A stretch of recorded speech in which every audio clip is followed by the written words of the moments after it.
Bismillahirrahmanirrahim. Assalamualaikum warahmatullahi wabarakatuh. Ila hadrati Sayyidina Rasulullah sallallahu alaihi wasallam wa ila kafatil anbiya'i wal mursalin wa ila ashabihi al-kiram tabi'in wa tabi'it tabi'in wa ila al-arba'atil a'immatil mujtahidin wal muslimin wal muslimat wal mu'minin wal mu'minat wal walidina ومعلمينا وذوي الحقوق علينا وخصوصا إلى مؤلف هذا الكتاب شيء لله لنا ولهم الفاتحة. أعوذ بالله من الشيطان الرجيم. بسم الله الرحمن الرحيم. الحمد لله رب العالمين الرحمن الرحيم مالك يوم الدين. إياك نعبد وإياك نستعين اهدنا الصراط المستقيم صراط الذين أنعمت عليهم غير المغضوب عليهم ولا الضالين آمين. Bismillahirrahmanirrahim. Alhamdulillahi Rabbil Alamin. Wassalatu wassalamu ala sayyidil mursalin Sayyidina Maulana Muhammad wa ala alihi wa sahbihi ajma'in. Allahumma salli wa sallim wa barik ala sayyidina Muhammadin al-fatih lima ughliq wal khatim lima sabaq nasiril haqqi bil haqq wal hadi ila siratikal mustaqim wa ala alihi wa sahbihi haqqa qadrihi wa miqdarihi al-azim. اللهم فقهنا فقها في الدين وافتح علينا فتوح العارفين واجعل أعمالنا خالصا لوجهك الكريم. اللهم ارزقنا فهم النبيين وحفظ المرسلين وإلهام الملائكة المقربين برحمتك يا أرحم الراحمين. اللهم أخرجنا من ظلمات الوهم وأكرمنا بنور العلم وافتح علينا أبواب فضلك وانشر علينا خزائن رحمتك برحمتك يا أرحم الراحمين. وصلى الله على سيدنا محمد وعلى آله وصحبه وسلم والحمد لله رب العالمين. قال رب اشرح لي صدري ويسر لي أمري واحلل عقدة من لساني يفقهوا قولي. سبحانك لا علم لنا إلا ما علمتنا إنك أنت العليم الحكيم. ولا حول ولا قوة إلا بالله العلي العظيم. ولا حول ولا قوة إلا بالله العلي العظيم. ولا حول ولا قوة إلا بالله العلي العظيم. أما بعد. قال الشيخ المؤلف رحمه الله ونفعنا به وبعلومه وبركاته في الدارين آمين. رب يسر ولا تعسر وتمم بالخير.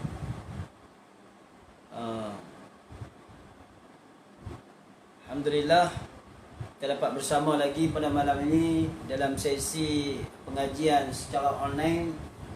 Dalam sesi kita membahaskan dan kita membincangkan kitab, membicarakan tentang aqaidul iman. Mudah-mudahannya dengan kesungguhan kita, semoga Allah Subhanahu wa taala membukakan pintu hati kita untuk kita memahami segala istilah-istilah yang dibincangkan sedikit sebanyak. Moga-moga isi kandungan yang ada di dalam kitab setakat pagi ini sekurang-kurangnya dapat membantu kita melepaskan qadar tuntutan fardu ain ke atas diri kita. Dan itulah sebagai harga sebuah syurga untuk kita kembali kepada Allah Subhanahu wa taala, iaitulah dengan kita memahami makna kalimah yang tersembunyi dan tersimpan di dalam makna tauhid yang tersembunyi dan tersimpan di dalam kalimah la ilaha illallah. Jadi untuk makluman Ustaz, Google Meet ni memang tak boleh buka kot. Line dia tak clear ke, saya terpaksa kena katuk. Ni ada ke dah ni? Macam tak ada orang Baik, jadi kita teruskan insya-Allah pengajian kita, sambung pada katanya musannaf rahimahullah. Maka jadilah alam ini sekalian berkehendak dan bertumpu kepadanya.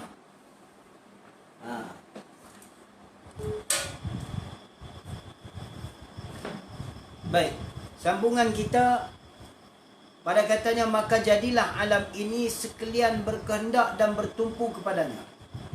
Sebelum daripada kita sambung pembacaan kitab kita, apa yang saya nak sebut, ada satu soalan yang ada di ruang komen semalam berkenaan dengan iktibar. Iktibar ni makna kira. Mungkin sahabat kita tu bersoal tentang sifat iktibar zat, sifat iktibar sifat, dan sifat ada 3 tu.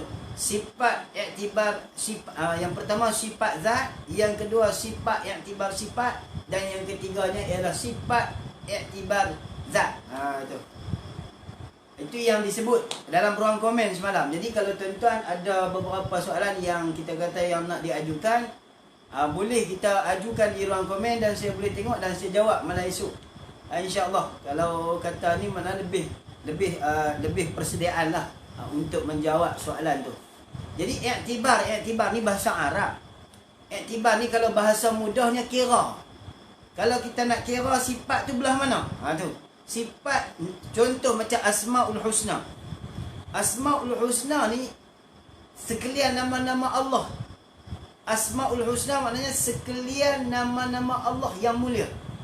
Jadi kalau kita cenderung pi ke mana dari segi sudut makna Asmaul Husna, contoh kita ambil Ar-Rahman, Ar-Rahim, Al-Ghafur, Al-Jabbar, Al-Muntaqim, Ar-Razzaq. Kalau kita renung di situ, Asmaul Husna, segala terjemahan dan makna-makna yang terdapat di sebalik terjemahan lafaz Asmaul Husna itu menunjukkan di atas sikap. Okey, itu kalau bahasa kita panggil sikap Asmaul Husna. Contoh macam kita berjuruh, orang Kedah kata berjuruh. Boleh nak ambil budak tu buat menantu. Pasal apa? Nampak berjuruh. Okey, itu maknanya sikap. Jadi Asmaul Husna ni kalau kita bahas dari segi sudut makna dia, Ar-Rahman, contoh kita ambil Ar-Rahman. Apa itu maksud Ar-Rahman? Ar-Rahman ni maknanya yang amat murah. Apa dia maksud amat murah? Allah Ta'ala ni memberi sebanyak mungkin kepada segala hambanya. Allah ni tidak pernah kedekut kepada setiap daripada hambanya. Itu sifat Allah. Itu sikap Allah. Itu Asmaul Husna. Contoh macam Al-Jabbar. Allah ni maha, orang panggil apa? Al-Jabbar ni maha kita ambil Al-Ghafur dulu. Allah ni maha pengampun. Allah ni amat pengampun. Allah ni sifat dia, sikap dia, suka mengampun. Al-Jabbar, Allah ni maha gagah. Al-Qahar, maha gagah. Jadi Allah ni orang panggil apa? Sikap dia. Di sebalik Al-Qahar, Al-Jabbar tu ada maksud dia. Jadi kalau kita nak iktibar sebelah sifat zat Allah, sebelah nama sifat Allah, nama zat Allah Ar-Rahman, yang mana kita dapat faham bahawa sikap Allah adalah ketika memberi tidak pernah berkira dengan hamba-Nya. Itu orang panggil iktibar. Itu nama dia iktibar. Iktibar ni mana kira. Kita nak faham belah mana? Itu kira. Allazi i'tabara al-mu'tabiru wa farada al-farid. Maknanya kalau tidak ada zat Allah, maka tidak punya nama Ar-Rahman. Kalau tidak ada zat Allah, tidak punya nama Ar-Rahim. Kalau tidak punya zat Allah, tidak punya nama Al-Ghafur, Ar-Razzaq dan sebagainya. Maka kita kira belah zat. Seolah-olah zat tu macam muntaza' minhu, dan nama itu adalah amrul i'tibar. Seolah-olah dia macam tu. Nama ni memang dia menunjukkan atas musamma. Nama tu di mana? Nama ni orang panggil apa? Ada di fikiran kita. Ada di tulisan. Ada di sebutan. Tapi diri nama bukan nama. Diri nama adalah Tuan nama. Tu. Kita panggil lembu, bukan lembu. Kita panggil kambing, bukan kambing.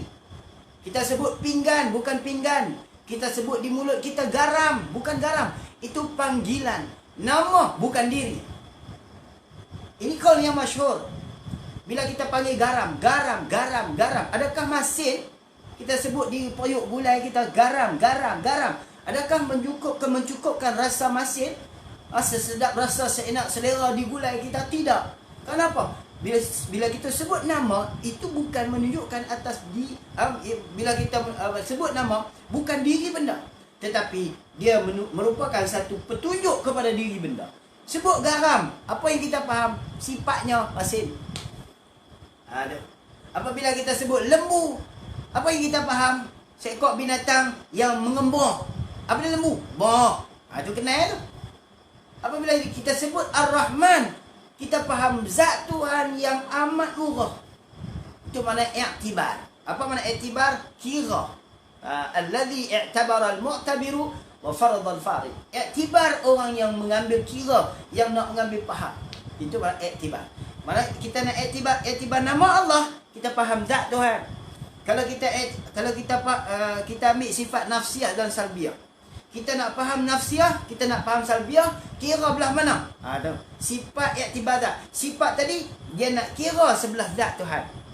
Dia membawa kita supaya kita dapat kenal apa itu zat Tuhan. Itu orang panggil sifat iktibar zat. Kalau kita tak mengaji sifat nafsiyah dan kalau kita tak mengaji sifat salbiyah, kita tak akan faham yang dikatakan zat Allah. Tu. Kita tak boleh kenal realiti, hakikat zat Allah. Tetapi di akal kita, di hati kita, kita boleh kenal zat Allah itu secara sifatnya. Tu. Boleh kenal zat Allah. Bukan boleh kenal secara hakikat.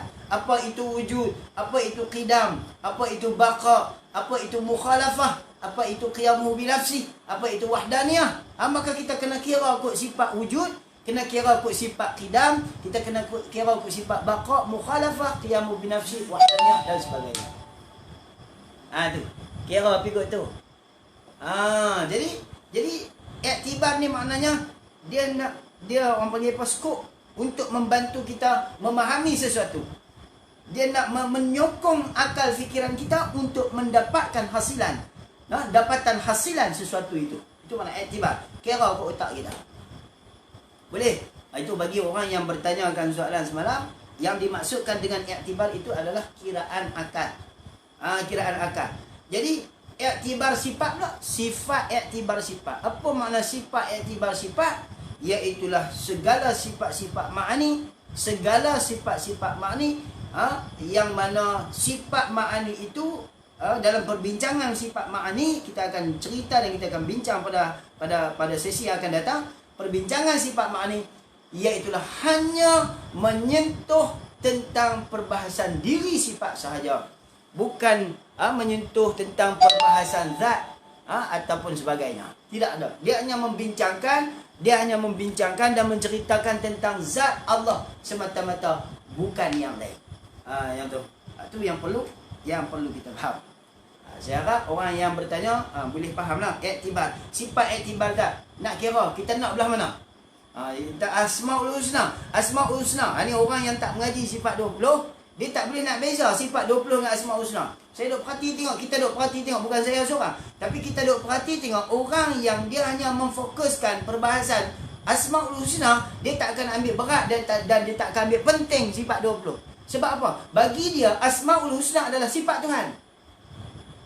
Ini silap. Asmaul Husna bukan sifat Tuhan, tetapi zat Tuhan. Itu nak faham gitu. Asmaul Husna zat Tuhan, yang faham kot sifat Tuhan, ikut nama Tuhan. Dia menuju kepada zat, dia bukan menuju kepada sifat. Ar-Rahman, zat Tuhan. Ar-Rahim, zat Tuhan. Al-Ghafur, zat Tuhan. Jadi kena faham bagi elok. Kita mengaji tentang makna Asmaul Husna, berlambak kitab-kitab ulama yang membincangkan tentang nama-nama Allah yang mulia ini. Tetapi yang maksud, yang memberi faham kepada kita ialah tentang konsep, tentang kepribadian dan apa? Nak sebut kita tahu. Tentang sikap Allah, mudah. Kalau bahasa kasar sikit, kita perangai Tuhan. Gitu. Boleh. Asmaul Husna senang, perangai Tuhan. Tuhan ni ada perangai. Kata gitu. Orang kata apa sesat tu, kata Tuhan ni ada perangai. Kena faham bagi elok. Perangai Tuhan tu bukan makna perangai nafsu. Kita ada perangai bergantung pada hati kita. Perangai kita yang baik, perangai kita yang buruk, itu bergantung pada hati kita. Itu perangai. Tapi secara bahasa, untuk kita nak memfahamkan tentang Allah itu punya nama-nama yang mulia, maka kita kena sebut, ni perangai Allah. Bagaimana perangai Allah terhadap orang yang zalim? Bagaimana perangai Allah terhadap orang yang mukmin?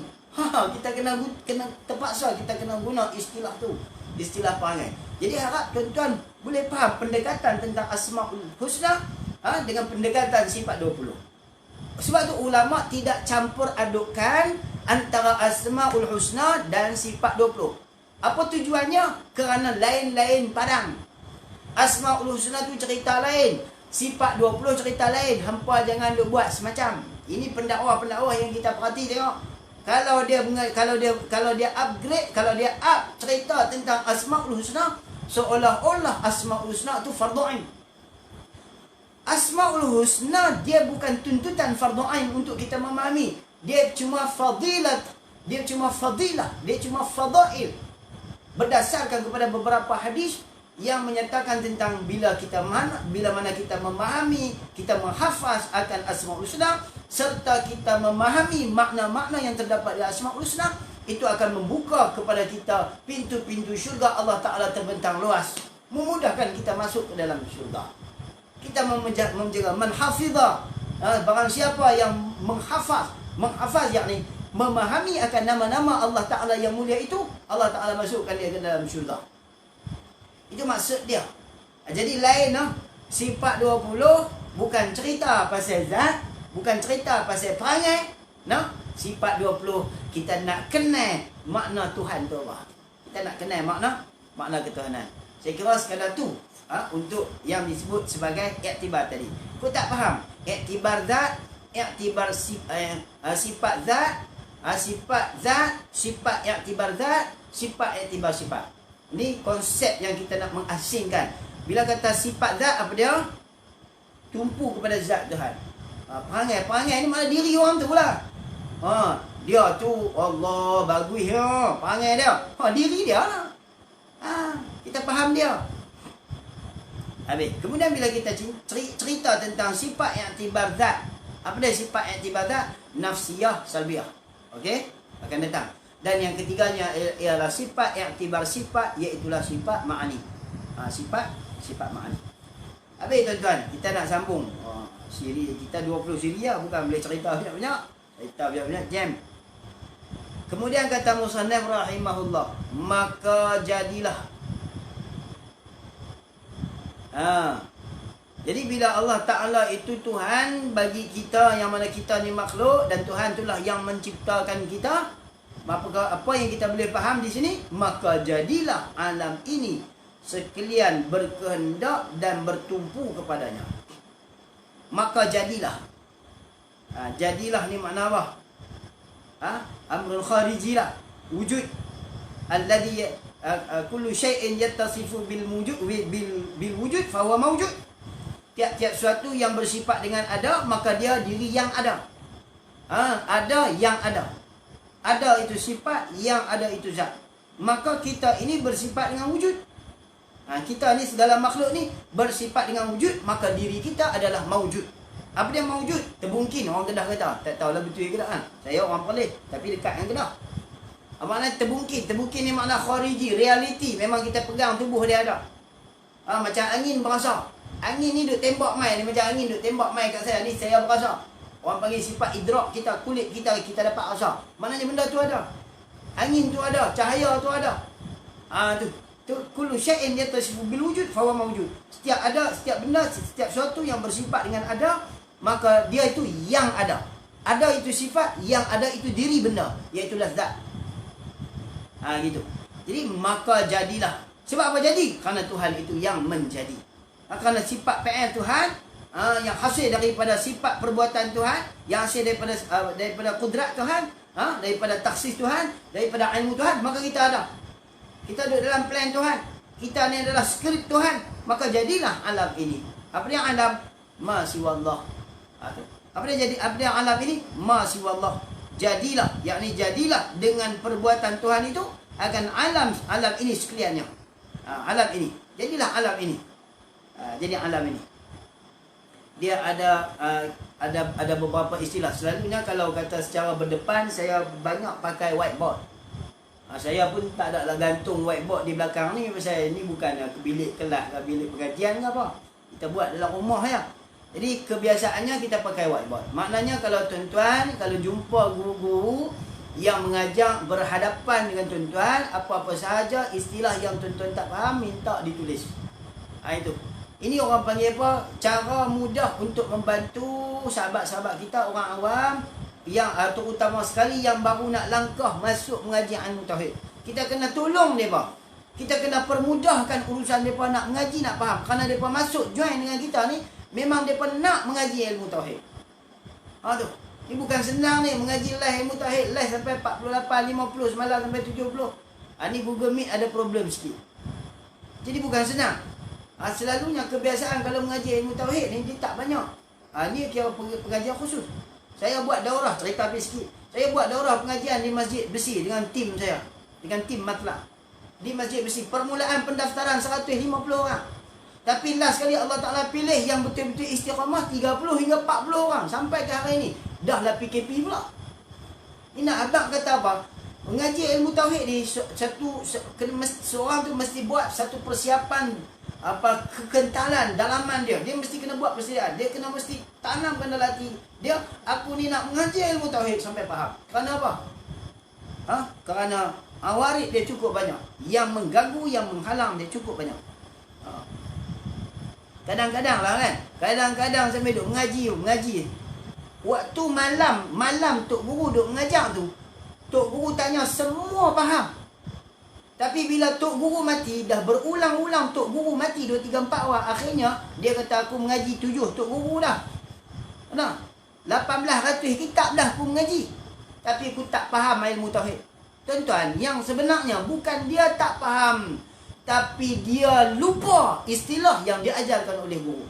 Berarti apa sahaja ilmu yang kita dapat melalui daripada penyampaian guru kita mesti didabit, mesti dicatat, mesti ditulis.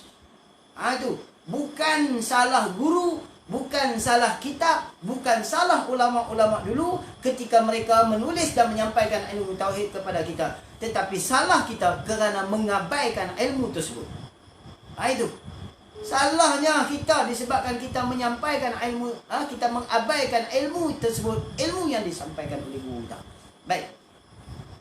Maka jadilah alam ini sekalian berkehendak. Ini orang panggil sifat kita. Alam ini berkehendak. Apa makna berkehendak? Bergantung, berharap, ataupun kita kata tak lepas. Tuan-tuan kena tulis di bawah kitab tu. Berkehendak apa makna? Tak lepas. Ini sifat makhluk. Apa makna berkehendak? Tak lepas. Dan Tuhan ada sifat ni. Bila Tuhan ada sifat ni, sifat yang kita tak boleh lepas dengan dia, maka kita ini dipanggil, orang panggil apa? Orang yang berkehendak. Kita ni panggil yang berkehendak. Tuhan yang diberkehendak. Itu Tuhan. Tuhan nama dia yang diberkehendak. Maka kita yang berkehendak.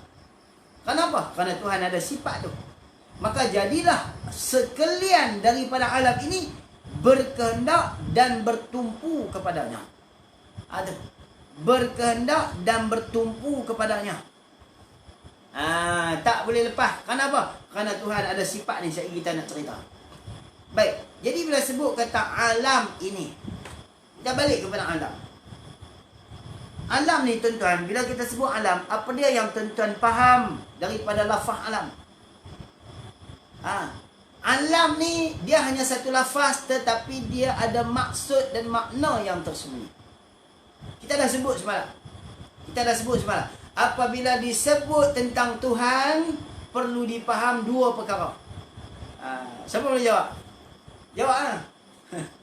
Bila sebut tentang Tuhan, kita boleh faham dua perkara. Dan bila sebut tentang makhluk, automatik di otak kita memang kita kena nampak terus dua perkara. Apa dia? Mau berdepan dia tanya. Soalan ni lah yang saya kena tanya dulu dengan tutup guru. Tutup guru bila kita masuk dalam kelas depa, kelas tauhid, dia tanya. Dia tanya. Tutup guru kita tanya. Mengaji Tuhan, nak mengaji tentang apa? Mengaji makhluk, nak mengaji tentang apa? Tak kenal makhluk, tak boleh kenal Tuhan. Man arafa nafsahu faqad arafa rabbahu. Kenal Tuhan, kenal diri. Zat dan sifat. Bila sebut Tuhan, zat dan sifat. Sengit. Macam mana? Sengit. Tak apalah nak ambil ilmu kan. Bagi nak sengit. Tak tahu nak ejah kita try ejah. Alamak sengit. Tu boleh kot. Boleh kot. Nampak je sengit. Boleh lah. Baik. Jadi bila sebut kata Allah, zat, sifat. Bila sebut kata makhluk, jirim, Jim, Ra, Mim. Jirim. Jirim. Jirim. Satu lagi bila sebut kata makhluk, arad. Tu. Jirim, arad. Tuhan, zat, sifat. Makhluk, jirim, arad. Yang ni lah yang kita nak mengaji lah ilmu tauhid. Yang kita nak mengaji lah ilmu tauhid tu. Bahas, pumpam. Debu, gedebak. Yang sampai duk pening kepala otak aku mengaji ilmu tauhid tak boleh faham. Mengaji ilmu tauhid tak boleh faham. Basic dia nak mengaji 4 perkara ni.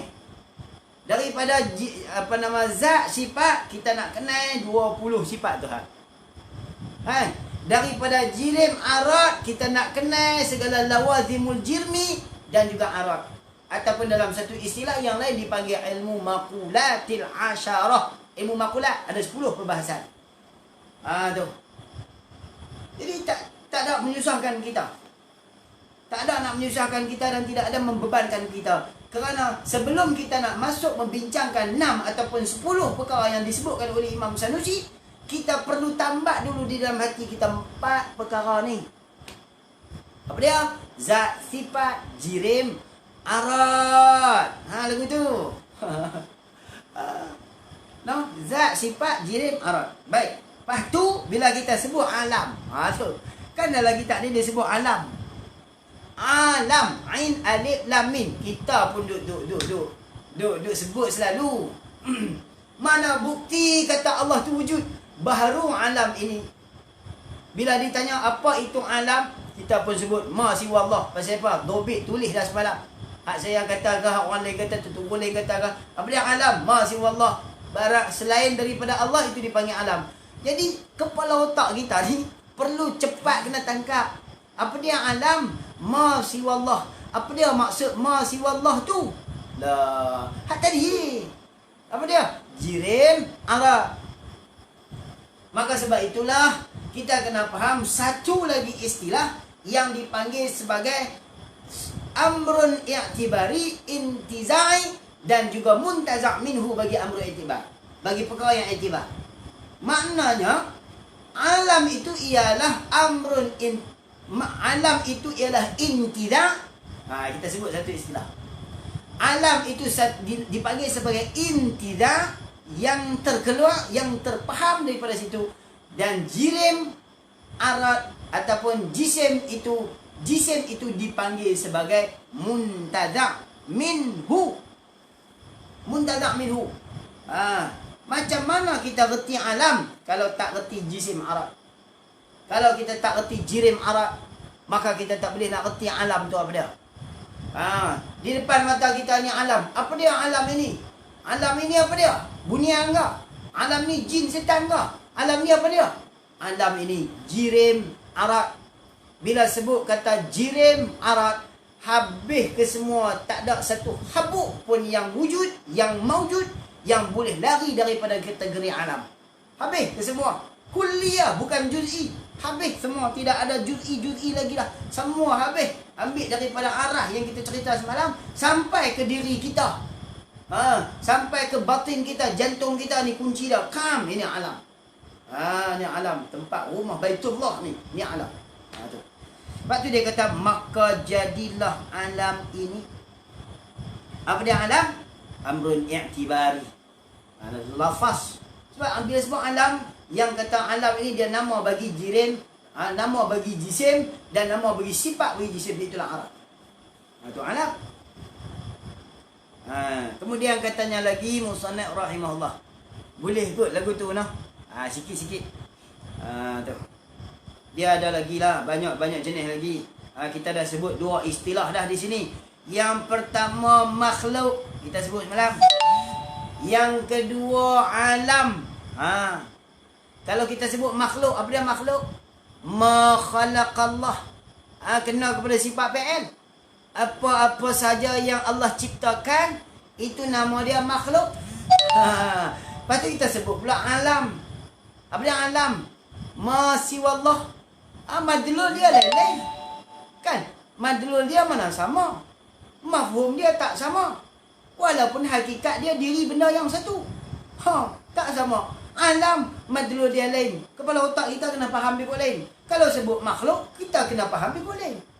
Walaupun hakikat dia jisim arad, jirim arad, jauhar arad. Kan? Sebut makhluk pun jirim arad, jauhar arad, jisim arad. Sama je. Kalau sebut alam pun, apa dia? Jirim arad, jisim arad, jauhar arad. Loh, sama kan? Kalau sama, awak tak buat semacam lah. Tak payah sebut banyak-banyak. Tak boleh. Maka makhluk kena sebut makhluk. Alam kena sebut alam. Mungkin kena sebut mungkin. Jaiz kena sebut jaiz. Imkan kena sebut imkan. Aghyar kena sebut aghyar. Berapa lah tu? Jadi kita tak boleh buat sama. Kita tak boleh kata, kalau lagu tu kita akan hukum semua dalam satu bakul lah senang. Tak boleh. Tak kaya kalau gitu ilmu. Ilmu ni diperbagaikan istilahnya. Bukan pelbagai itu sahaja-sahaja. Sahaja-sahaja dibuat oleh ulama. Tidak. Ada maksud dia. Apa itu makhluk? Ma khalaqallah. Yang kita faham, perbuatan Tuhan. Sebab tu dia buat main dengan sifat Tuhan yang menjadikan. Kerana yang menjadikan itu muta'allaq dia ialah ma khalaqallah. Jirim arak juga. Apa sahaja yang diciptakan oleh Tuhan.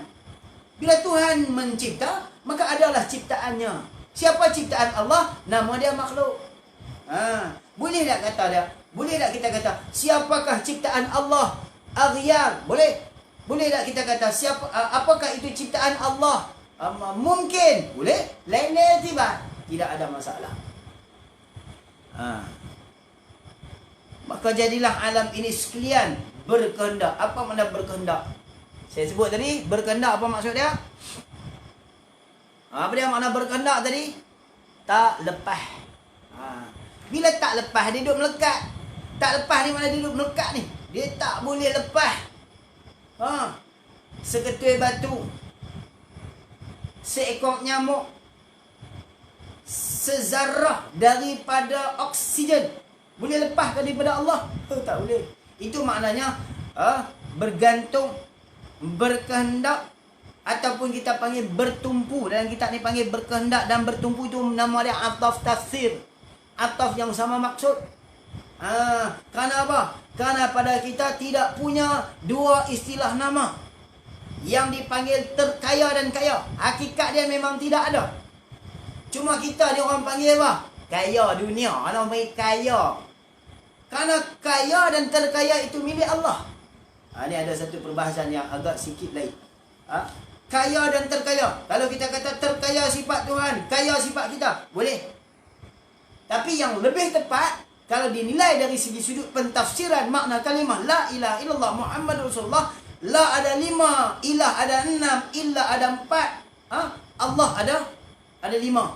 Cukup 20. 5, 6, 4, 5. 5, 6, 4, 5 berapa? 5, 6, 11. 4, 15, 5, 20. 5, 6, 4, 5. Cari nombor pelik kereta. 5, 6, 4, 5. Apa dia 5, 6, 4, 5? La ilaha illallah. Okey, kalau dibahaskan dari segi sudut konsep, pembahagian sifat-sifat Allah yang terkandung di dalam huruf, kalimah-kalimah yang ada dalam lafzul jalalah ataupun lafaz syarafiyah, lafaz yang musyrifah, musyarrafah, yang ada kemuliaan, maka tidak ada satu istilah yang boleh kita pakai. Terkaya dan kaya hanya adalah milik Allah. Bukan milik kita, kaya pun bukan milik kita. Cuma kita panggil, oh dia tu orang kaya. Kaya apa? Nisbah pada harta. Harta dia lebih tu ya. Hak tu saja. Baik. Maka jadilah alam ini sekalian berkehendak dan bertumpu kepadanya. Bertumpu kepadanya. Kepada siapa? Kepada Tuhan tadi. Makna bertumpu apa makna bertumpu? Tak lepas. Tu. Okey. Jadi tuan-tuan tulis sikit. Tulis sikit. Nanti saya akan ulang-ulanglah perkataan tu. Tuan-tuan tulis sikit.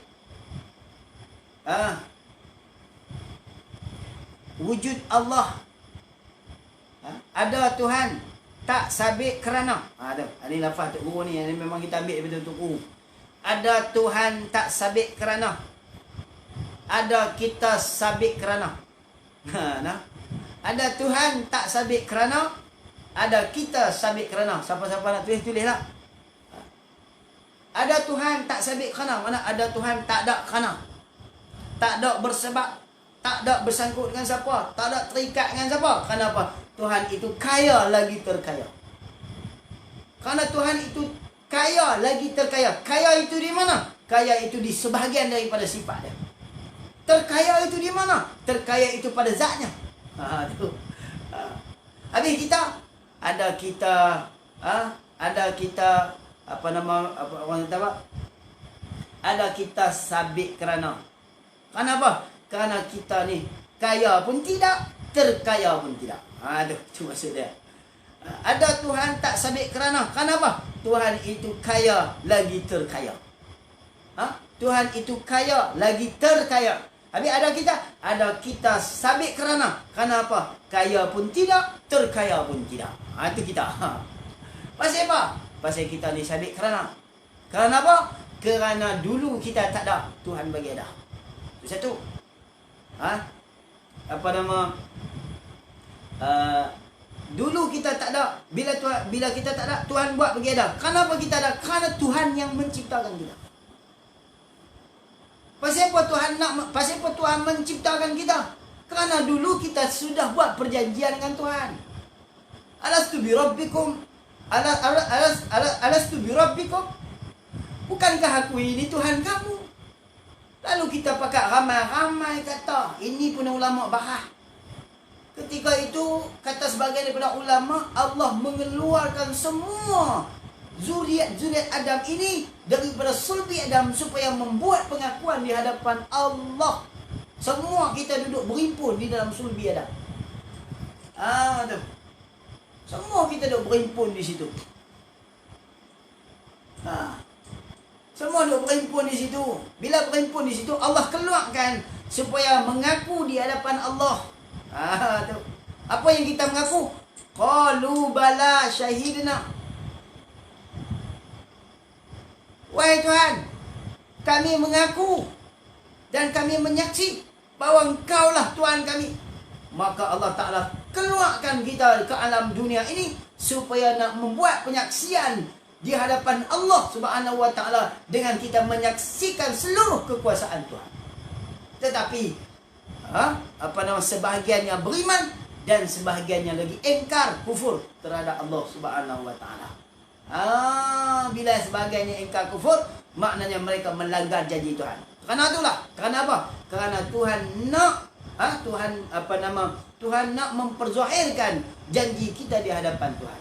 Bukan Tuhan nak melihat yang mana baik dan yang mana tidak baik. Bukan. Tuhan nak menzahirkan apa yang kita dah janji dengan Tuhan, belah mana yang kita janji dengan Tuhan, dan sebelah mana yang Tuhan tetapkan ke atas kita. Tu balik pada qada qadar. Ni insya-Allah sampai satu bab kita akan bincang tentang qada dan qadar, yang mana boleh kata ramai dan peratusnya tinggi di kalangan masyarakat kita tidak memahami konsep qada qadar yang sebenarnya. Tak faham konsep qada qadar. Dia hanya beriman dengan qada qadar, tapi dia tak faham qada qadar. Kenapa? Di sinilah nuktah dia tak faham di sini. Kenapa kita diciptakan oleh Allah? Kerana dulu kita tidak ada. Kemudian Allah menciptakan kita. Kenapa Tuhan menciptakan kita? Kerana nak menzahirkan janji kita di hadapan Tuhan satu ketika dahulu. Tu berat tu, dah cerita juga no. Tu cerita. Itu orang panggil the people love story. Tu. Orang panggil apa? Manusia ni suka cerita. Sebab tu mengaji tauhid. Orang tak suka. Pasal apa? Mengaji tauhid dia banyak fakta, dia bukan banyak cerita. Pasal apa orang tak suka mengaji ilmu tauhid? Pasal dalam ilmu tauhid banyak fakta, bukan cerita. Pasal apa? Tuan-tuan, kalau tuan-tuan tengok live orang yang menceritakan tentang syurga, tentang neraka, tentang kematian, tentang dajjal, kenapa ramai? Ya, kita bukan menolak itu kerana memang manusia ni, memang fitrah manusia suka cerita. Betul tak betul? Bukan manusia dia tak suka kepada fakta. Dia tak suka kepada fakta. Tak clear, saya tak tahu nak cerita ke mana dah kalau tak clear. Ini baru masuk ni. Baru masuk. Baik.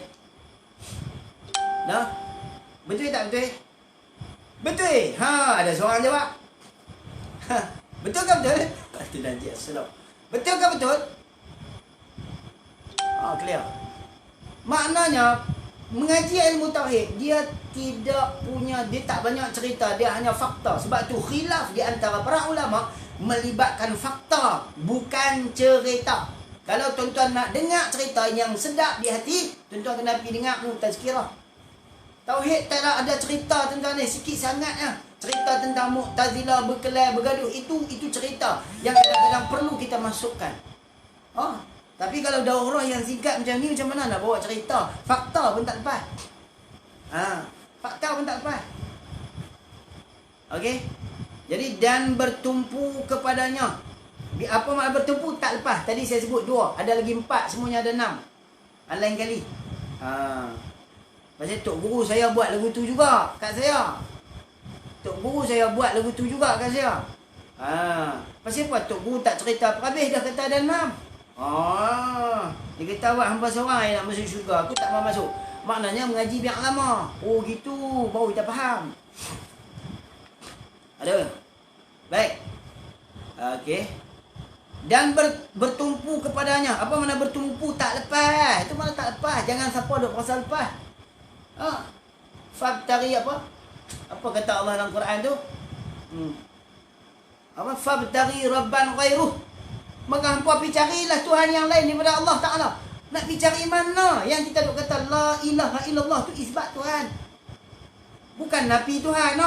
Nafi mustahil, isbat Tuhan. Nafi kekurangan, isbat kesempurnaan.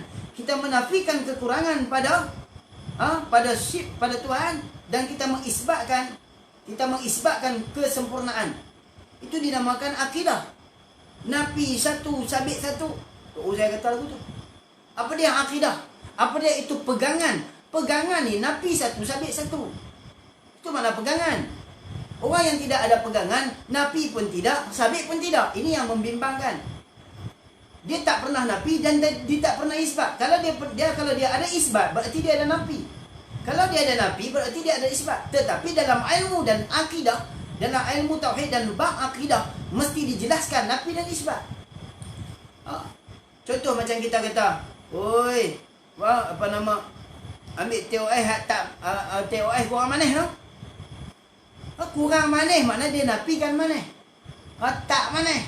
Bila kita tak manis, kita kata apa? Mungkin kita kata tawak.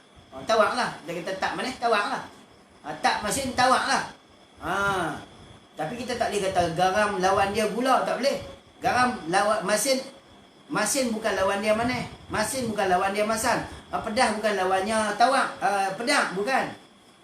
Kita boleh kata tak manis itu apa dia? Tak masin itu apa? Tawak. Lazim bukan. Itu bukan dhid. Dan itu bukan mudhad. Tapi itu lazim. Lazim daripada tak manis dan lazim daripada tak masin, itu maknanya tawar. Maka tawar ini satu istilah yang dipanggil kepada lazim bagi sesuatu. Bukan lawan, bukan dhid bagi satu, ataupun bukan naqid bagi satu. Ini akan dibincangkan ke depan. Dan bertumpu kepadanya. Habis no? Ada 2 tadi. Pasal apa dulu? Pasal apa kita ni tak lepas? Pasal kita ni dulu kita tak ada. Tuhan buat kita. Dan pasal apa kita tak lepas? Pasal kita ni Tuhan tuntut nak tunaikan janji. Tuhan nak memperzahirkan bagaimana kita berjanji dengan Tuhan. Dan ialah yang memerintahkan kita. Memerintah Rabb. Tuhanlah yang memerintahkan kita. Saya banyak cakap, saya tak bawa main istilah takrif ni. Kerana apa? Kerana saya percaya ramai daripada kalangan yang bersama dengan kita hari ini, sahabat-sahabat kita yang mungkin di peringkat permulaan. Boleh nak bawa main istilah-istilah yang pelik. Di hadapan saya ni ada beberapa nota yang akan membincangkan tentang La ilaha illallah. La ilaha illallah, insya-Allah kalau diizinkan oleh Allah, esok sampai kepada babnya. Dan makna Tuhan itu ialah satu zat yang terkaya. Zat yang terkaya. Yang ni kita akan membahaskan tentang makna La ilaha illallah. La ilaha illallah. Kita ambil sikit saja perbahasannya. Dan ialah yang memerintahkan kita. Apa makna perintah? Apa makna perintah? Paksa. Makna perintah tu paksa. Tu tu. Peringkat permulaan. Jadi setelah saya nilai dari sisi komen tu, saya sangkaan berat saya ramai yang bersungguh untuk mendapatkan orang panggil sedikit sebanyak mukadimah ataupun sedikit sebanyak modal untuk memahami ilmu ni. InsyaAllah mana yang saya boleh kongsi, saya kongsikan. Yang mana yang tak patut saya kongsi, saya cuba sembunyikan. Dan saya akan sebut juga sedikit sebanyak kerana barangkali ada di kalangan kita yang dah lama mengaji. Saya pun bukan expert dah, saya tak expert. Wallahi, malah saya bukan expert. Cuma saya ingin berkongsi. Kerana inilah pesan Tok Guru, Allah yarham Tok Guru Haji Saleh. Dia pesan dekat saya sebelum dia meninggal, walaupun saya tak rapat dengan dia, saya duduk lazim banyak dengan kelas-kelas dia. Saya biasa tanya dia, minta nasihat daripada dia. Dia kata jangan tinggal ilmu tauhid. InsyaAllah saya takkan tinggal ilmu tauhid selagi qudrat itu ada. Dan ialah yang memerintahkan kita dengan suruh dan tegur. Ini perintah. Apa makna perintah? Paksa. Perintah makna paksa. Kenapa kita tak anggap bahawa ilmu tauhid ni paksaan Tuhan? Kenapa orang boleh pergi sembahyang Jumaat? Tapi yang pergi sembahyang Jumaat itu, tolong katuk speaker, tolong katuk sound. Ada yang buka sound. Tolong katuk sound dalam Google Meet. Dalam Google Meet tolong katuk speaker. Tolong katuk speaker. Okey. Mana tadi? Dan ialah yang memerintah. Apa dia memerintah? Paksa. Maksud memerintah ni maknanya memaksa. Tu paksa. Sebab apa kita ini tak anggap bahawa mengaji ilmu tauhid ini adalah paksaan Tuhan. Inilah yang menyebabkan ramai dari kalangan masyarakat kita yang kurang berminat dengan ilmu tauhid. Disebabkan pendakwah sendiri tidak ada kepahaman untuk nak memaksa ahli jemaah dia. Ini yang saya selalu sebut di dalam kuliah-kuliah. Assalamualaikum. Tahu begini. Masuk atau? Assalamualaikum. Tutup mic tutup mic. Ganggu. Tutup mic. Okey nah. Jadi kenapa kita tak anggap bahawa dia adalah satu paksaan daripada Tuhan? Jadi orang yang nak berjaya, dia akan rasa diri dia dipaksa. Dia push diri dia. Kenapa? Kerana di belakang dia ni ada tekanan dia. Macam cerita seorang yang seorang yang dalam satu jemaah, perhimpunan untuk menyahut seruan seorang raja. Tu kan. Satu jemaah, raja kata, siapa yang boleh melepasi sungai ini, akan aku tunaikan segala permintaan dia. Tiba-tiba di dalam sungai itu ada buaya. Seorang terjun mampu mati. Seorang lagi terjun, seorang yang kedua mati. Yang ketiga terjun. Seorang semua nak minta nak ambil, nak jadikan anak raja tu sebagai isteri. Semua terjun, mati ke semua. Akhirnya seorang ni terjun ni dia berenang, dia lipat, dia pusing sana. Buaya tu main kanan, dia pergi kiri. Buaya tu naik ke atas, dia pergi ke bawah. Buaya tu terjun bawah, dia naik pergi ke atas. Akhirnya dia terselamat.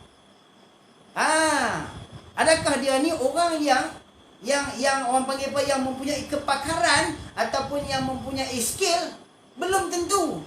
Dia belum tentu punya skill. Dia belum tentu punya ilmu yang cukup. Tetapi oleh kerana dia didesak, akhirnya dia sampai di hadapan raja dan sultan di sana. Maka sultan tanya, hang dah berjaya. Bila hang dah berjaya, aku nak tanya apa hang nak minta kat aku? Apa yang hang nak minta kat aku? Tuanku, saya bukan nak tanya dulu, saya bukan nak habaq dekat tuanku apa yang saya nak minta dekat tuanku. Tapi saya nak tanya dulu tuanku, siapa yang tolak saya tadi? Siapa yang tolak saya tadi tuanku, yang sehinggakan saya terpaksa bertungkus-lungkus untuk menyelamatkan diri saya?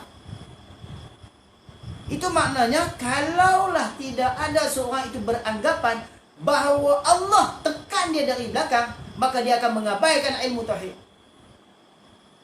Dia akan mengabaikan ilmu tauhid. Begitu juga dengan ilmu fiqh, begitu juga dengan ilmu tasawuf yang sahabat kita tulis di skrip. Sebab apa? Dia tak beranggapan bahawa paksaan daripada Tuhan daripada belakang. Sebab itu dia mengabaikan tuntutan Allah. Sebab itulah kalau kita tengoklah kitab ni, dia kata dan ialah yang memerintahkan kita dengan suruh dan tegur. Apa yang Tuhan suruh, Yang Tuhan suruh yang pertama, awaluddin ma'rifatullah. Seawal-awal agama ialah kenal Allah. Di mana? Awaluddin ma'rifatullah. Bukan hadis. Nah, tapi dia kalam. Orang panggil kalam asar, kalam ulama. Jadi, sebahagiannya kata hadis, tak apalah yang tu. Memerintahkan kita dengan suruh. Apa dia yang Tuhan perintahkan kita dengan suruh? Yang pertama sekali Tuhan suruh kita ialah kenal Tuhan. Mana bukti dalil dia? Fa'lam annahu la ilaha illallah. Tu. Jadi ni. Jadi ramai masyarakat kita yang tak beranggapan bahawa ini adalah tekanan dan paksaan daripada Allah Subhanahu Wa Taala yang menyebabkan semua mengabaikan. Bila mengaji ilmu tauhid, tak mau kosong. Betul ke betul? Tu. Betul ya? Cuba tuan-tuan jawab tengok. Ni kalau depan memang ini orang panggil sesi pertama, sesi kedua ni yang memang saya ikut cakap guru saya betul-betul.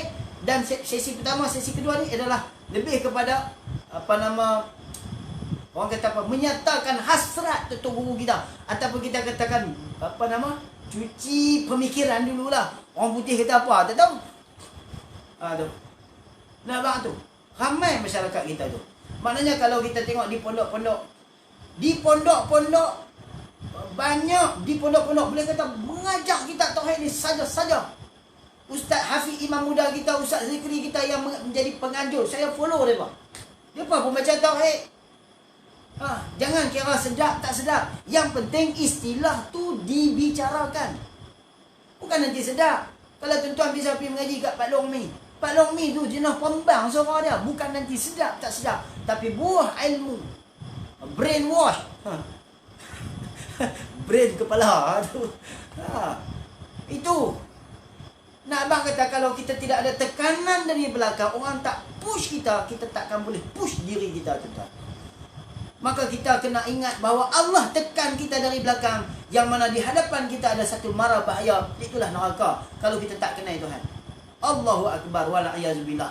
Sebab itu kalau orang pergi Jumaat, kita boleh faham. Sebab apa dia pergi Jumaat? Sebab dia faham itu adalah paksaan daripada Tuhan. Tapi kenapa dia tak faham mengaji tauhid seperti mana dia faham fardu Jumaat? Tu. Seperti mana dia faham fardu Jumaat. Baik. Dan ialah yang memerintahkan kita apa yang Tuhan perintah dengan suruh dan tegah. Hak mana Tuhan suruh, kita patut turut. Hak mana Tuhan tegah, kita berpantang. Yang ditegah bukan tinggal tapi berpantang. Wala tarkanu ilal ladzina zalamu fatamassakumun nar. Tu pantang tu. Jangan kata masuk, dekat pun tak boleh. Dekat tu bukan buat. Dekat tu bukan kamu jadi orang zalim. Tapi jangan kamu dekati, makna pantang larang dia. Wala taqrabuz zina. Jangan hampiri zina. Maknanya jangan kamu buat zina. Bukan makna buat zina tu, buat zina dulu baru tinggal. Wala tarkanu tinggal, bukan tinggal makna buat dulu.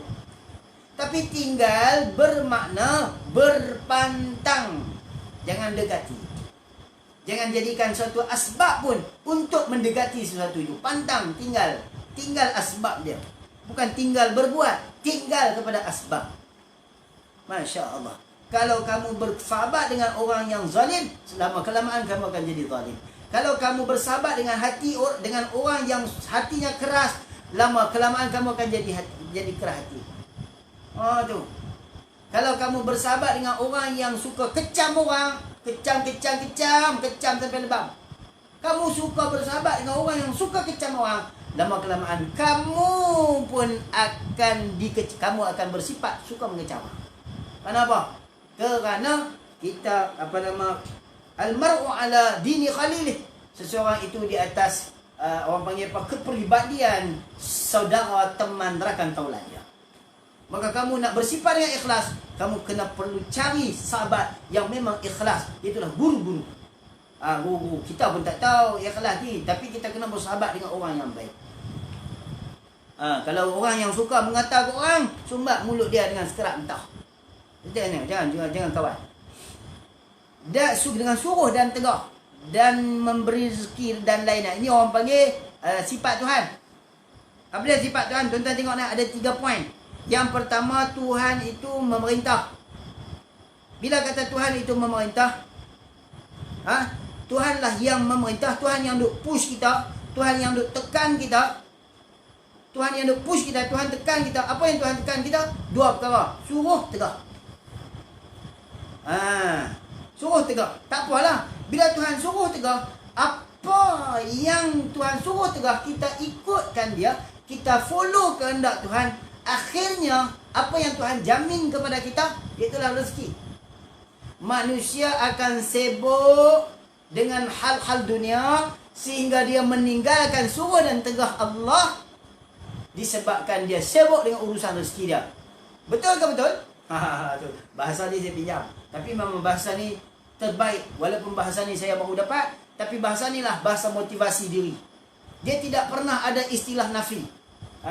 Dalam untuk nak mengupgrade diri kita, jangan kita selalu sebut nafi. Jangan kita sebut nafi. Betul? Kecuali dalam bab akidah, lafaz tauhid mesti ada nafi isbat. Ramai yang tergelincir dengan dunia disebabkan sibuk dia mencari rezeki. Baik. Okey, kita buka soalan. Dah cukup sejam. Saya buka soalan, yang mana soalan saya boleh tengok, insya-Allah. Dan malam esok kita akan sambung kepada makna Tuhan dan ketuhanan. Dan baru kita akan sentuh sedikit sebanyak. Tuan-tuan mungkin saya sarankan kepada tuan-tuan yang nak ikut kelas malam esok, siapkan nota dan saya akan bagi beberapa poin yang berkaitan dengan kalimah tauhid la ilaha illallah, yang mana istighna, yang mana iftiqar, yang mana itu martabat zat, dan yang mana martabat sifat, dan yang mana itu martabat asma. Saya akan bagi itu. Yang mana saya ambil daripada guru-guru kita. Baik. Ada soalan? Alhamdulillah Google Meet dia hujung-hujung baru boleh masuk. Mungkin masalah internet. InsyaAllah saya pun kita pakai hotspot ya. Dia kena ada satu SIM card. Sebab line dia pun tak apa nak kuat. Semalam pakai line orang lain. Solat tapi tak khusyuk dikira lupa Tuhan kau, okey? Allah Taala sebut dalam Quran, fawailul lil musallin alladhina hum an salatihim sahun. Solat tak khusyuk adakah dikira lupa Tuhan? Allah kata dalam Quran, maka nakawailah bagi orang yang jenis tak semayang. Jenis tak semayang ni ada dua. Jenis tak semayang ni ada dua. Yang pertama, dari segi sudut fiqh dia kira semayang, tapi dia suka semayang hujung waktu. Dia takbir dalam waktu asar, dia bagi salam dalam waktu maghrib. Yang ni pun jenis termasuk dalam ayat tadi ni. Fawailul lil musallin alladhina hum an salatihim, mana dia tinggal semayang. Dia tinggal ni mana dia melambatkan sembahyang dia sehingga keluar daripada waktu. Sembahyang dia sah, tetapi berdosa. Wajib taubat. Kita ambil itu dulu. Kemudian Allah Ta'ala kata lagi, an salatihim ini yang dimaksudkan ialah mereka yang tidak menjaga waktu sembahyang. Dengan arti kata yang lain, mereka meninggalkan sembahyang mereka. Tinggal sembahyang. Bila tinggal sembahyang, itu maknanya melupa, orang panggil apa? Mengabaikan perintah Tuhan. Adakah orang yang mengabaikan perintah Tuhan ini dikategorikan sebagai lupa Tuhan? Tidak. Kita tak boleh nak hukum terus. Mereka ni tak lupa Tuhan. Nak hukum secepat lupa Tuhan terus. Puak ni puak lupa Tuhan terus. Dah, bukan tuan-tuan. Sebahagian mereka berperang dengan nafsu. Kewajipan dan tuntutan mereka mengetahui, tetapi gagal akal untuk mendahului nafsu mereka. Kenapa? Yang pertama, mereka tidak mendampingi para saleh. Mereka tidak mendekati siapa teman yang boleh membimbing dan memberi nasihat kepada mereka. Dan yang keduanya, kesibukan dunia melupakan mereka terhadap perintah Allah. Ada sahaja kesibukan orang yang sibuk dengan dunia, dia tak lupa Tuhan. Tetapi oleh kerana sibuk dunia dia dah terikat dan tertambat dengan dunia, maka dia lupa Tuhan. Lupa tu dengan sebab apa? Dengan sebab dia tak tunaikan perintah. Bukan makna lupa qat'i lah, kita hanya pada istilah. Lupa Tuhan dengan sebab dia tak beramal. Yes. Tapi bukan lupa Tuhan secara qat'i, terus dia jadi kufur. Bukan. Tidak. Itu.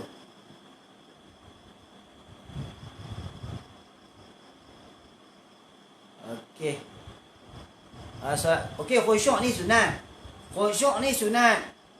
Khusyuk sunat. Khusyuk ambil daripada mana? Ambil daripada lepas selesai muqaranah tu habis semua selesai. Usalli fardal maghribi salasah. Yang tu wajib fardu ain. Yang tu fardu ain wajib khusyuk. Tak khusyuk tentu tak dinamakan sembahyang. Allahu akbar. Wajib khusyuk. Lepas tu Allahu akbar kabira, itu semua sunat dikirakan pahala sunat.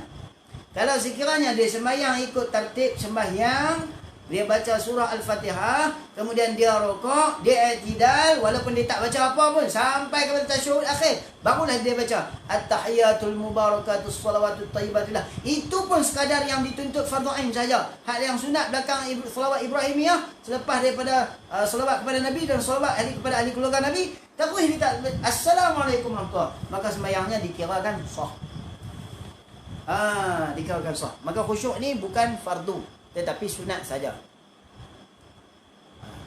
Solat tapi tak khusyuk dikira lupa Tuhan. Ada orang solat ni orang ingat Tuhan, cuma tak khusyuk kan. Macam mana sahabat-sahabat saya kata mengaji tauhid ni seiring dengan fiqh dan tasawuf? Ya baik. Mengaji ni maknanya orang panggil ahamu. Orang panggil apa yang paling penting? Kalau ikut dia punya level, semua levelnya fardu ain. Levelnya fardu ain. Tetapi kalau nak dinilai di mana satu ilmu yang paling tinggi martabatnya, itulah ilmu tauhid. Walaupun ada sebahagian daripada ulama kita yang mengatakan bahawa ilmu tasawuf itu lebih tinggi kedudukannya daripada ilmu tauhid. Tapi tauhid mana? Tuan-tuan kena ingat tahu, tuan-tuan tulis tepi. Tuan-tuan tulis tepi. Kita mengaji ilmu tauhid dalam kitab ni, kita mengaji ilmu tauhid perbahasan. Orang panggil tauhid am. Tauhid ni ada dua. Satu tauhid am, yang kedua tauhid khas. Satu tauhid am, yang kedua tauhid khas. Maka kita duk bahas wujud istihalah ni, wujud istihalah jawah ni, wujud qidam baqa ni, baru duk nak mengaji amru i'tibari, amru i'tibari, intizai, ikhtira'i, mustahil, wajib, harus. Hak ni orang panggil apa? Tauhid am. Yang mana segala ulama-ulama kita yang sudah sampai kepada martabat khawas dan sebagainya, orang muhibbin dan sebagainya, semuanya lalu kod ni. Semuanya lalu kod pintu ni. Pintu mana? Pintu tauhid am.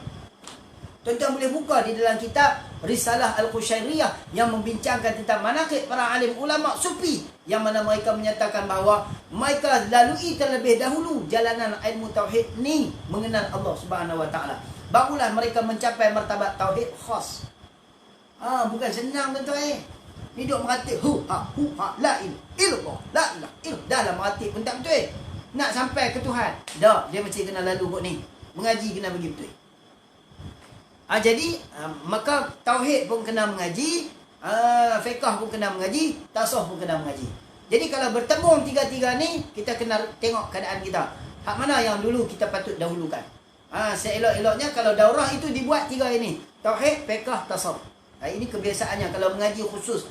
Mengaji umumi di pondok, dia buat tiga ni. Tauhid, fiqh, tasawuf. Kenapa? Semua ni adalah fardu ain. Mana bukti dia? Mana bukti dia? Talabul ilmi faridatun ala kulli muslimin wa muslimah. Menuntut ilmu adalah fardu ain. Ilmu mana? Alif lam ma'rifah. Orang panggil alif lam adi. Al-mazkur. Alif lam al-mazkur. Alif lam al-ma'lum ataupun alif lam ma'rifah. Yang dipanggil ilmu kelakuan. Boleh tengok dalam kitab mukadimah, kitab ta'lim muta'allim ataupun pelita penuntut, disebut sebagai tiga ilmu ni adalah ilmu kelakuan. Tuan-tuan tulis. Ilmu kelakuan ada tiga. Yang pertama tauhid, kelakuan apa? Iman, kufur. Yang kedua, ilmu fiqh, kelakuan apa? Sah, batal, halal, haram. Dan yang ketiganya, ilmu kelakuan, iaitulah ilmu tasawuf, iaitulah mahmudah, madhmumah, takhalli, tahalli. Ini ilmu tiga ni dipanggil ilmu kelakuan. Ilmu saraf, ilmu mantiq, ilmu balaghah, ini bukan ilmu kelakuan. Ini nama dia alat. Alat kita bawa waktu kita nak pakai.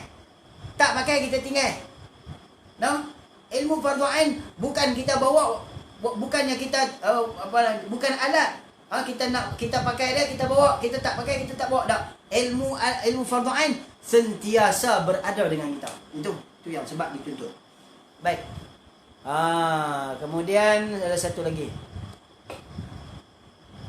Oh, untuk lepas fardu ain bab tauhid ni soalan yang terakhir lah. Esok saya jawab lagi. Untuk lepas fardu ain bab tauhid ni setakat mana kita belajar? Kita kena belajar. Baik, ni satu pesanan daripada guru. Qadar fardu ain ni, yang pertama kita faham makna sifat. Yang pertama kita faham. Contoh kita ambil. Kita ambil apa dia? Kita ambil wahdaniyah. Kita ambil wahdaniyah. Apa dia itu wahdaniyah? Wahdaniyah ni makna keesaan. Wahdaniyah banyak. Kita ambil qiyamuhu binafsih. Qiyamuhu binafsih. Apa dia qiyamuhu binafsih? Berdiri Allah Ta'ala dengan sendiri. Adakah itu maknanya? Bukan maknanya. Apa dia makna bagi qiyamuhu binafsih? Makna bagi qiyamuhu binafsih, Allah itu tidak diciptakan. Allah itu tidak yang mencipta. Dan Allah itu tidak memerlukan tempat. Kerana Allah itu zat. Allah tidak perlu kepada mahal. Kerana Allah itu adalah zat. Allah tidak perlu kepada tempat. Jadi kalau kita faham dua benda tu, dua perkara tu di Tuhan, di wahdaniyah, Allah Ta'ala itu qiyamu binafsih. Apa makna qiyamu binafsih? Allah itu zat dan Allah itu tidak diciptakan. Kita faham dua tu. Dan kita faham lawan dia, mustahil. Bila kita faham makna wajib, bila kita faham makna mustahil, secara automatik hukum dia ikut sekali. Mana? Wujub. Dan secara automatik hukum dia ikut sekali. Apa dia? Istihalah. Bila kita faham makna wujubul wajib, kita faham makna istihalatul mustahil, itulah orang panggil aqaidul iman. Dua-dua duduk dalam hati dia. Bukan wajib dan mustahil duduk dalam hati. Duduk dalam hati kita, Allah itu mesti bersifat dengan wajib dan tidak mustahil. Tidak mustahil. Dalam hati dua-dua, mana? Tidak mustahil. Kemudian bagi ada dalil bukti. Di mana buktinya? Iaitulah alam ini. Itulah orang panggil makrifah. Qadar tu sahaja. Qadar tu. Sebab itu tok orang pondok dulu dia hafal. Allah itu ada, lawannya tiada, dalilnya baharu alam ini. Tapi dia hafal, tak faham. Ini yang menyebabkan mereka ni rugi. Allah itu ada, lawannya tiada, dalilnya baharu alam ini. Allah itu sedia, lawannya baharu. Allah itu sedia. Allah itu sedia, lawannya baharu, dalilnya baharu alam ini. Lalu hafal tapi tak tahu makna. Tak boleh. Dia mesti kita kena faham, kita kena reti nama dan kita kena faham makna. Kerana makna itulah yang kita nak buh dalam perut. Itulah qadar fardu ain. Tak gaduh duk pening. Bukan. Qadar fardu ain sikit saja. Tapi kena tepat. Bagi tembak, bagi kena tepat. Bagi padu, bagi kena betul. InsyaAllah buka. Saya mengaji ilmu tauhid ni, boleh kata berbelah tahun juga. Tapi kunci dia saya tak jumpa. Alhamdulillah. Akhir-akhir main umur tu dah, baru Allah buka. Sebab tu kita cuba sebaik mungkin untuk membuka membuka akal fikiran sahabat-sahabat kita sehabis mudah untuk memfahamkan mereka ilmu tauhid. Sekadar tu dulu pada malam ni, insya-Allah kita bertemu lagi malam esok hari, insya-Allah. Doakan saya sihat, doakan saya ni diberikan kelapangan masa dan kekuatan. Sama-sama kita berdoa moga-moga Allah Ta'ala memberi keberkatan kepada kita, memberi hidayah dan taufik kepada kita dan menjadikan kita mengikuti jejak para alim ulama, beramal dengan sunnah Nabi Muhammad sallallahu alaihi wasallam dan kita terpilih di kalangan orang-orang yang soleh. Alhamdulillah, amin. Subhanakallahumma bihamdika asyhadu an la ilaha illa anta astaghfiruka wa atubu ilaik. Innal insana lafi khusr illa alladhina amanu wa 'amilus shalihat wa tawassaw bil haqq wa tawassaw bis sabr. Qul hadha wa astaghfirullahal azim li wa lakum. Assalamualaikum warahmatullahi wabarakatuh. Bismillahirrahmanirrahim. Alhamdulillahi rabbil alamin. Wassalatu wassalamu ala sayyidil mursalin sayyidina Muhammad wa ala alihi wa sahbihi ajma'in. Allahumma 'allimna ma jahilna wa dhakkirna ma nasina. Allahumma aghnina bil 'ilmi wa zainna bil hilmi wa akrimna bit taqwa wa jammilna bil 'afiyah. Allahumma faqihna fi khalqid din wa 'allimna ta'wil wahdina siratal mustaqim. Allahumma ja'al jam'ana hadza jam'an marhuma wa tafarruqana min ba'di tafarruqan ma'suma. Wa sallallahu ala sayyidina Muhammad wa ala alihi wa sahbihi wasallam. Walhamdulillahirabbil alamin. Taqabbalallahu minkum. Mana poin-poin yang boleh kongsi dengan kawan-kawan, tuan-tuan, sahabat-sahabat, share lah bagi mereka sedang apa tuntutan ilmu tauhid ni. InsyaAllah sekadar tu dulu. Kita bertemu malam esok insyaAllah.